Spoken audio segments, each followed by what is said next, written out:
வணக்கம். இரவு நேர பிரதான செய்திகளின் ஊடாக நர்மதா சிறையில் முதலில் தலைப்புச் செய்திகள். அரசு சேவையில் இணைத்துக் கொள்ளப்படவுள்ள 73,000 பேர் ஜனாதிபதி அறிவிப்பு. லாப்ஸ் எரிவாயு தொடர்பில் விசேட அறிவிப்பு. ஈரான் மீது பாரிய தாக்குதல் திட்டம் ட்ரம்பின் கருத்தால் அதிர்ச்சியில் உலக நாடுகள். இனி விரிவான செய்திகள். இலங்கையின் அரசு சேவைக்கு 73,000 பேரை உள்வாங்குவதற்கான அனுமதி கிடைத்துள்ளதாக ஜனாதிபதி அனுரகுமார திசாநாயக்க தெரிவித்துள்ளார்.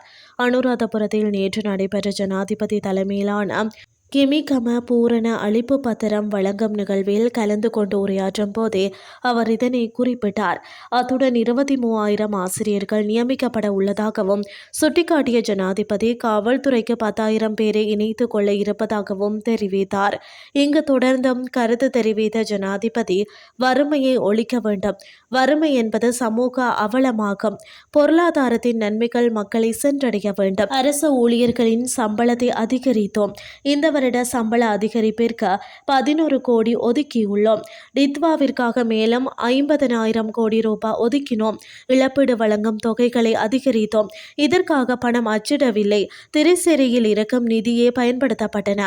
திரைசேரிக்கு கிடைக்க வேண்டிய அனைத்து பணத்தையும் பெற நடவடிக்கை எடுத்து வருகிறோம் என குறிப்பிட்டார். லாப்ஸ் எரிவாயு நிறுவனத்தால் இறக்குமதி செய்யப்பட்ட எரிவாயுவை ஏற்றி சென்ற கப்பல் இன்று நாட்டை வந்தடைந்ததாக நிறுவனம் அறிவித்துள்ளது. அதன்படி இன்று முதல் எரிவாயு இருப்பு உடனடியாக சந்தைக்கு வெளியிடப்படும் என்று நிறுவனம் கூறுகிறது. மேலும் வீட்டு நுகர்வோர் இன்று முதல் வழக்கம் போல் லாப்ஸ் கேஸ் விற்பனை முகவர்கள் மூலம் தேவையான எரிவாயு சிலிண்டர்களை வாங்க முடியும் என்று தொடர்புடைய அறிவிப்பில் குறிப்பிடப்பட்டுள்ளது. கம்பாந்தோட்டையில் உள்ள 30,000 மெட்ரிக் டன் கொள்வனவு கொண்ட எரிவாயு இறக்குமதி முனையத்தில் ஏற்பட்ட தற்காலிக தடையால் வழமையான இறக்குமதி நடவடிக்கைகளில் பாதிப்பு ஏற்பட்டதாக நிறுவனம் முன்னதாக தெரிவித்தது.